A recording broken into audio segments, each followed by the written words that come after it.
All right, good morning. Glad to have you here. Hope you enjoyed, right? Hope you enjoyed worship together. And, yeah, right?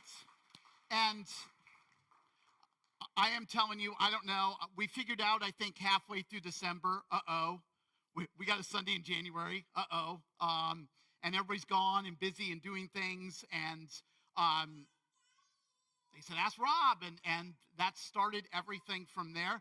And, So then I find it interesting. Annabeth walks up to me and goes, that's my music teacher up there. Like, oh, see, it's small world. It's just amazing. I just love how all these things come together. God is working in great ways, and it's awesome to see what he is doing. So we are into Worldview, and today we're going to start answering one of the questions that we talked about. Remember, we said everyone has a worldview. You might not know what it is, because a lot of people don't. I'm just living. I don't know what it is, but everybody has a worldview. Everybody has a way in which they see the world, and ultimately affects the way you behave. That's the center of everything, and what we really see in everybody is just their behavior. We see the things they do. And a lot of times we want to talk about that, and we want to focus on center the worldview that is pushing all of that. We said that everybody has a worldview. So we start this week with this first question: who am I? Who am I? And I asked you last week just to think about this and how you might answer this. How you would answer the question. Someone came up to you and said, who are you? And you might have an answer. And those answers might include either your job. I find it very interesting. I don't know why. I try to get out of the habits. Oh, who are you? Well, I'm Pastor Ed, right? What do I start with? My job title, right? That's what I start with. Sometimes we do that. We define ourselves by our job. Who are you? Well, I'm a plumber. I'm an electrician. I do this. That's how we define ourselves. You know, the problem's going to be one day when you're not that, right? What happens when you retire and you're no longer that? What do you then? I don't know. That's the problem when our identity and how we answer this question gets wrapped up in our job. Sometimes it gets wrapped up in our roles. I'm a mom, I'm a dad, so what happens, because, they do grow up. They do grow up, they go to college, and they move away. Right? It's just a dirty trick all the time. They do this to you, and you're like, right? And you have this role that you think is so established, and then it changes. What are you supposed to do at that point? So you have these roles. Then sometimes that's how we define ourselves. That's how we tell ourselves to someone else, I'm this or that. Sometimes it's our hobby. I'm telling you, I'm going to love someday somebody comes up to me and says who I am, and I can just say, I'm a car guy. I own a classic Mustang, and it's awesome, okay? That's what I love to do, okay? And that's why you guys were so generous and bought me a die-cast model this big, okay? About the only thing that can fit in the driver's seat is my California raisin figurine that's in my office. And some of you will know what that is, okay? That's the only thing that fits in it. So, right? But you guys understand. I would love that. Love that. Some of you people are. And sometimes it's our hobbies, right? They're the craft person. They're the artistic person. And sometimes we just let these things define us. And I just want us today to dig a little deeper, because there's something at the core of everything. Gosh, if we could answer the question this way, I think it would just do immense things in us. We would live differently. We would think differently. We would treat others differently. We would look at ourselves differently if we just got hold of this idea and lived this out and said this and this was a part of our life. So we said we were going to be in Colossians chapter 1, another kind of creed. If you have a Bible that kind of splits stuff in, you will find this section kind of indented. Now, we don't know if it was a hymn, it was a creed, it was something that was said in the early church, and Paul pulls it out here to the church at Colossus and says, here's what I want you to remember, okay? And all those verses we gave to you last week, there's a sheet on the back table if you want to take it with you and kind of memorize it. The simplest way to do that is read it over and over. Put it in your Bible app, read it over and over, listen to it over and over, and that's the easiest way. Listen, there's some things you remember, and it's not because you said, oh, I got to memorize this. It's because you heard it over and over and over and over and over and over and over again. That's why. If I would tell some of you, now this only probably applies to some of you, but I would say you deserve a break today at McDonald's. See, did you memorize? I got to memorize this, right? I got a test on this week. I got to memorize this because my teacher's going to ask, you deserve a break today at what, okay? No. It was because it was over and over and over and over again. It's not that you've got to be forced to memorize something. It's you just got to repeat it over and over again. That's why we know lines to movies that we've watched too many times. And we know these things, right? We know these things because we've just watched that too many times. And your spouse knows it because it's on and you're saying the lines before they say the lines. So that just happens.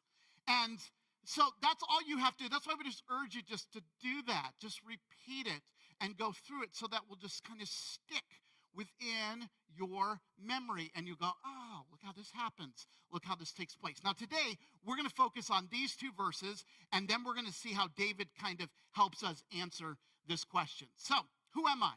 He is the image of the invisible God. Now, isn't that a weird place to start? Wait a minute, I thought you said you were going to help me understand who I am. I thought this was going to be identifying day. I thought today I was going to get to find myself and find out who I was. Yes, and you have to start with Jesus. That's what we're going to find out. He is the image of the invisible God, the firstborn over all creation. That's an important word, all. It's everything, right? Nobody's excluded. And isn't it interesting? This shows up a couple times. For all things in heaven and on earth were created in him, all things. I find it interesting they needed to hear the word all too. Like, is there an exception? Like, did God accept things? Oh, no, I didn't create that. That's just a mess, right? I didn't do that. No, all. 3 times he says all so that we would understand that it's everything. There are no exclusions. All things were created by him. All things. Visible or invisible, whether thrones or dominions, whether principalities or powers, all things, the 4th time, were created through him, and they were for him. See, I must begin with Jesus and not me to answer that question. See, I want to begin with me. Well, who am I? What do I like? What things do I enjoy? What flavor ice cream do I want, right? That's what we do. We tend to start with these lists, and there's all sorts of personality tests, and you've probably taken them all, whether you've taken the DISC assessment, or now the new thing is the anagrams, right? You know, which one are you, right? All this different stuff. There's all this stuff out there. And that's what we tend to do. Oh, I got to go figure out who I am. And we all start with me. What do I like? What are my likes? What are my dislikes? What are things I enjoy? What are things I not enjoy? What genre of movies are great? What genre of movies are stupid? Right? We do this because we assume to answer the question who I am, I got to start with myself. I got to start digging in and find out who I am. No, I must begin with Jesus. I must begin with the Creator. I must begin with the person who made it all, so he helps me understand who I am. Because I need to know who I am on God's level, on his level, so I understand, oh, everything goes out from there. Because if I start looking at my own, I'm going to say flaws, awful, there's no way I'm created, God made a mistake, if there is a creator. We just start doing all this stuff because we don't start with the right person. I've got to begin with Jesus and not me if I am going to answer that question. Now, I want you to see how David answers this question. Psalms 8 is an incredible psalm. It's an incredible psalm. Here's what I picture.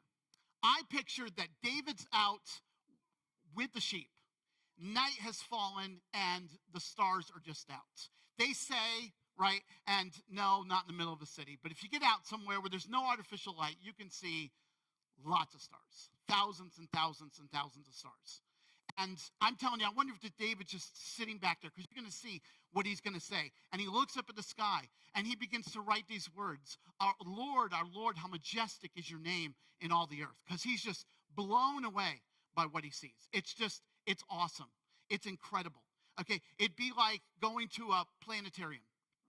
And right, going to Science Center, you know, you kidnap the guy who's doing all the hoo-ha evolution nonsense, okay? He's out of there, all right? And you're just in there enjoying the sky, okay? Enjoying the sky, enjoying the constellations, enjoying the sky that they have put up for you. Just back, wow, it's amazing, okay? Just picture David's doing that. He is just out in the field, he's looking up, and he's like, wow. And he writes these words. When I look up at the heavens, which your fingers made, and see the moon and the stars which you set in place. Because he's just up looking, go, wow. It's amazing. When I look up And I see all this stuff, and I'm just like, wow, this is amazing. This is incredible. God is absolutely amazing. Of what importance? This is what he just starts saying. Because he sees big, huge, awesome, and you know what he thinks? Of what importance is the human race? Like, we're not like nothing, right? That's just where he goes. And that's what I think God's hoping that he does. Just go, wait a minute, who am I? Who am I? What important is the human race that you should even notice them? Who are we? I mean, that you would even notice, that you would even, and he continues on, what importance is mankind that you should even pay attention to them? Notice that even pay attention. Why would you pay attention? David's going, why would you pay attention to me? And he answers it for us. You made them, who's them?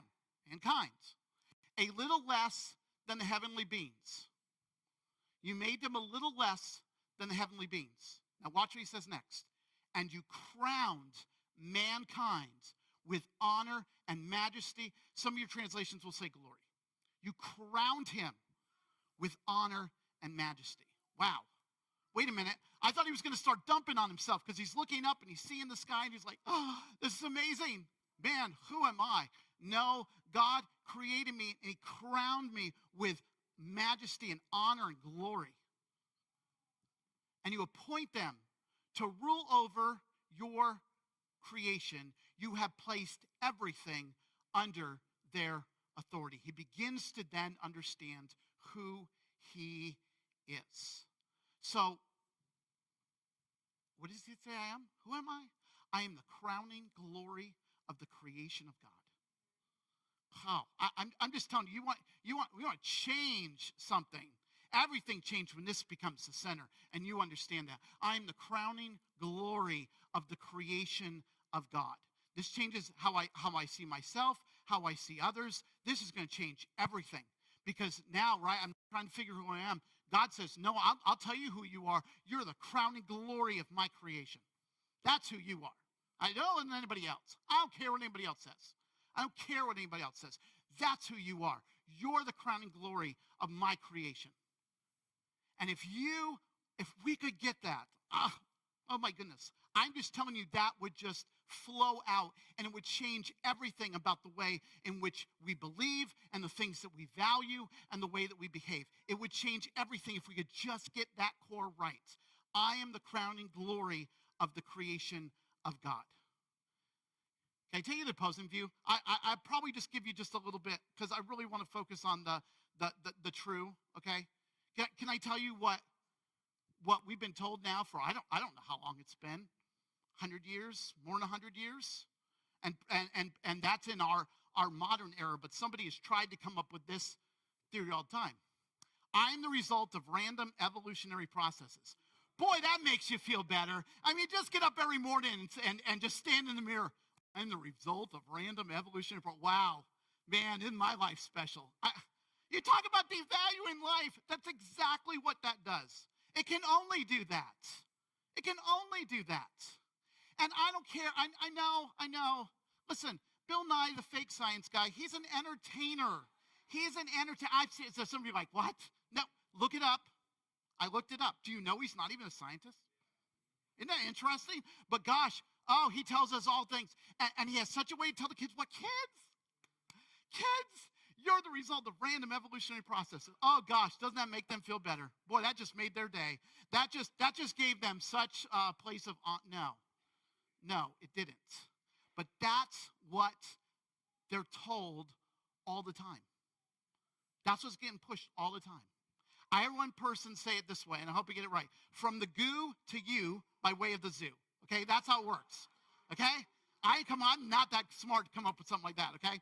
And that's what they've done, and they teach them this. You wonder why they devalue themselves, and you wonder why then they devalue each other. That's why. Because you've just told them they're nothing.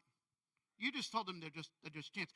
Actually, you could also say it this way. I am whoever I believe myself to be, and I determine that. If I believe myself to be a mistake, I'm just a mistake, I guess. Okay, enough of that. Right?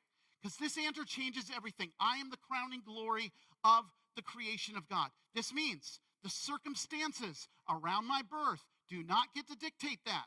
That happens all the time. My parents told me I was a mistake. I was adopted. My parents didn't want me. And that becomes this overarching theme over someone's life that gets to tell them, well, I guess you were nothing. I guess you weren't wanted. I guess it just turned out bad for you. No, that doesn't matter. That might happen to you. But you are the crowning glory of the creation of God. You are the crowning glory of the creation of God. No matter what circumstances, no matter what happens to you, no matter what's happening in your life, that is who you are. You are the crowning glory of the creation of God. Now, I want you to see how this plays out. You remember last week, I gave you this chart that starts with worldview, what is real, goes out to our beliefs, next is values, next is behavior. Okay? That's what happens with this. We said, let's start with the middle in the worldview, beliefs, values, behavior. Now, what everybody sees is behavior. And if we're not careful, that's all we try to be. We try to be as parents. We try to be as church leaders. We just want to modify behavior. That's all we want to do. That's all we want to do. We just want to modify behavior. We've got to change behavior. What if we start back here in the center with worldview? So what does that matter? So let me give you an example. I am the crowning glory of the creation of God. That means life has intrinsic value. You don't get to define a circumstance that now devalues life because you're the crowning glory of the creation of God. Period. No exceptions to that.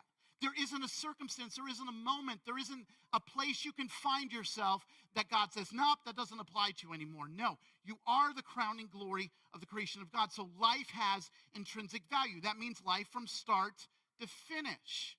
From start to finish. Isn't it interesting that God puts this stuff together? Today is the dignity of human life, the sanctity of human life Sunday, where we are supposed to remember that and remember what's happening in our own country with understanding life and when it starts and protecting it and valuing it. The same thing. Well, if you start with this, of course you are.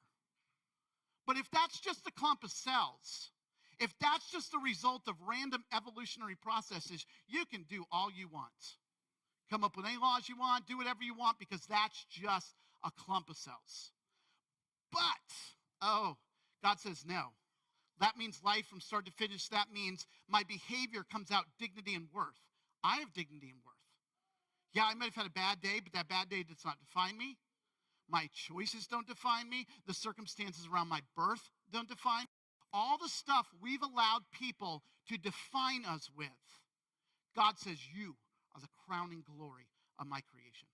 And if you could remember that, if you could get that etched in your mirror, so the first thing you would see every day is that, and not, oh, more gray hairs. I'm looking really old. What's going on here, okay? I got to do something about this, right? If you could just see that every day, that would totally change the way you see yourself and you see the people around you. Because now all of a sudden they have dignity and worth. Why? Because they were created as being the crowning glory of the creation of God. Now they are too. They didn't get excluded from that. They are too. So now what? Well, that would change a lot of the bullying, a lot of the sinning against other people that goes on. Why? Because they have dignity and worth. They're the crowning glory of the creation of God.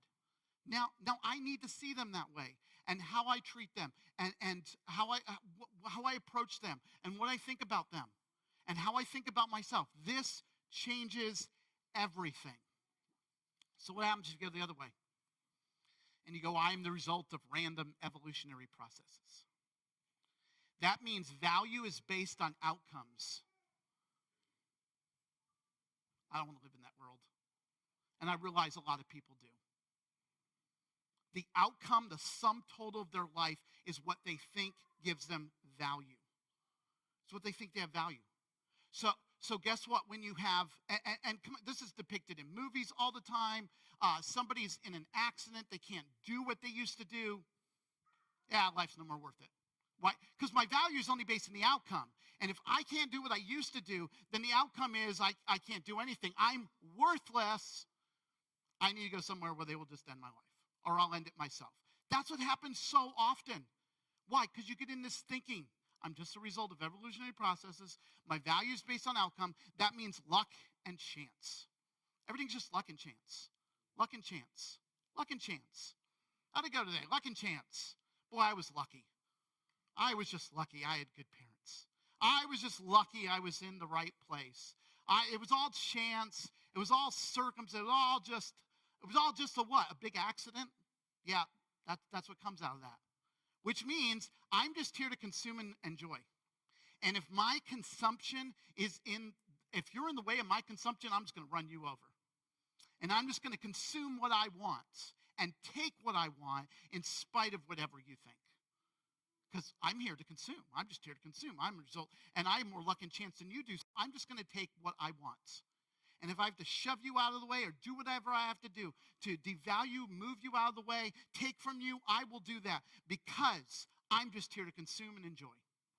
Just here to consume and enjoy. I'll just use whoever I want to use, take whatever I want to take, use up anything else that I want to use up. That's all I'll do. So what's in the middle is really, really, really important. It's really, really, really important. And I think for too long we've just missed it. We've gotten sucked in to a world that just tells us something else. And we listen to that message and we think, oh, I don't know if it has an impact on us. Yes, it does. Yes, it does. What would happen if you just helped your kids understand? You helped your grandkids understand. You are the crowning glory of the creation of God. I don't care what the kids at school say. I don't care what you've heard in the whisperings around your home. Well, that one was unplanned. What an accident. What are we going to do now? Okay, I don't care what you heard. You are the crowning glory of the creation of God. God gets to say who you are. God gets to say if you have value. God gets to say all that. And he says you're the crowning glory of his creation. That's what God says. And that's going to change everything. I'm just going to tell you that will change absolutely everything if we could grab yourself. It'll change the way you think about others. It will absolutely change everything when we live off of this core of this center. Now, I think most of us will say, well, of course I do. Of course I believe God's the creator. But I think there are so many lies from the enemy that sneak in, come on, at times through different settings, and we just lie after lie after lie, and all of a sudden we're back to chance, luck, randomness, accidents, mistakes. That's what we do. That's what we're about. That's what we just get sucked into. And we wonder why we just start then behaving and living like that. And you might wonder that too. You're like, I know my kids should know better than this. Yeah, but I'm just telling you, it's just permeated every single place around us. And it's kind of sucked in everywhere where we just lost who we are. So you are the crowning glory of the creation of God. You're the crowning glory of the creation of God. And it doesn't matter what anybody has told you. It doesn't matter what you read somewhere. That's who God says you are. Have you ever wondered why David could do some of the stuff David did? Because you start thinking, Psalms 8, okay. And there's different places where we think this might have been. And can you imagine? So when he sees Goliath, and Goliath is saying what? You people are losers, you're nothing. What? When David goes out there, he starts mocking David. You're a dog. Who are you, right? I am the crowning glory of the creation of God. That's who I am. See, he was able to face things so differently. Okay? When all his brothers are thinking, yeah, the prophet's here, we're all going to become king. And no, right down the list. Why? Maybe it was the only one who understood who he really was. And God's like, I want that guy because he understands. He is the crowning glory of my creation. And oh, what we do with that. Woo! We had the other king who lost sight of that a long time ago. But wow, what can I do with a king who that's his heart? I am the crowning glory of the creation of God. Did David always remember that? Nope. There's quite oftentimes he didn't. And every time it caused him to sin against somebody else, to wreck things, to destroy things, and he always, because he missed what that center was. So, would you say it once with me today? I am the crowning glory of the creation of God. Come on, you can do better than that. I am the crowning glory of the creation of God. Boy, if that could just sink into our hearts, what God might do in our hearts and lives and how we would live differently throughout the week. Let's pray.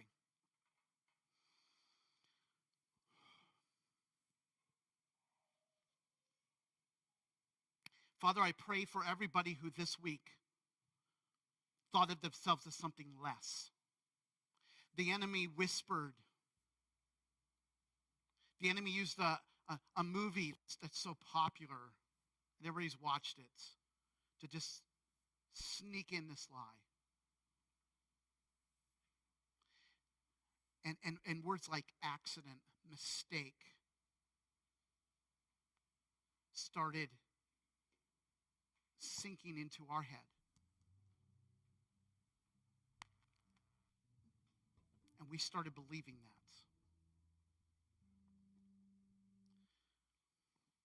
Father, we are told over and over again, what shuts down the lie is you and your truth. We are the crown and glory of your creation. And we maybe have never heard that before. We never heard that before. Nobody bothered to tell us that. Would we understand? I pray all the parents listening, the grandparents, we got to make sure our kids know that. Because who else is going to teach them? We need to. So they understand who they are and watch how it changes their life. May we put that truth at the very core of who we are. And watch how we see ourselves differently and how we see the people around us differently. Father, may you work and move in our hearts and lives as we get ready to stand up and sing the song, The Stand. Remember who you are and who you've created us to be. May we live that way. May you work in our hearts and lives. We pray all this in Jesus' name. Amen. Our prayer team will be right over here if you'd like to pray with them. Russ, we would invite you to stand